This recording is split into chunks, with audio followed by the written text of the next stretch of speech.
Мектептің білім беру ортасын, білім беру процесіндегі барлық қатысушының санасын түрлендіру, оқушылардың даму үшін қолайлы орта құруды қамтамасыз ететін патриотизм, отанға деген сүйіспеншілік сезімін тәрбиелеу, салауатты өмір салтын қалыптастыру, моральдық және адамгершілік құндылықтарды арттыра отырып, нәтижеге ұмтылуды ынталандыру мақсатында Қызылорда қаласы Тасбөгет кенті 176 орта мектебінің педагогикалық ұжымы үздіксіз жұмыс жасайды. Осы орайда 7-ші Г сынып оқушыларының мектептегі бір күні айдарын назарларыңызға ұсынамыз.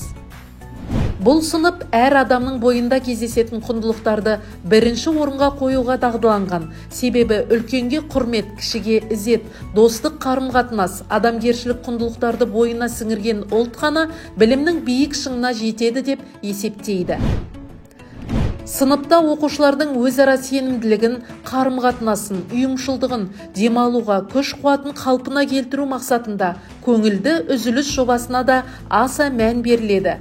Қызығушылығына қарай оқушылар өздері ұнататын іспен айналысуға дағдыланған. Бірі кітап оқыса, бірі қазақтың ұлттық ойындарын ұнатады.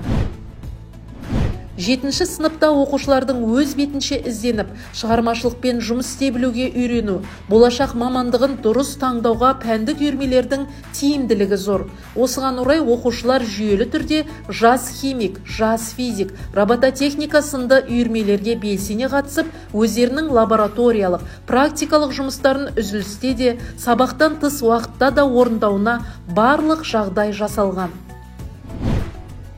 Оқушылардың бойына ізгілік, мейірімділік, қайырымдылық, яғни рухани адамгершілік құнды қасиеттерді сіңіріп, өз-өзіне деген сенімділікті тәрбиелеу 176 орта мектебінің химия пәнінің мұғалімі 7-ші Г сыныбының жетекшісі Тұрыспенбетова Ақмарал Серік қызы үшін басты міндеттердің бірі.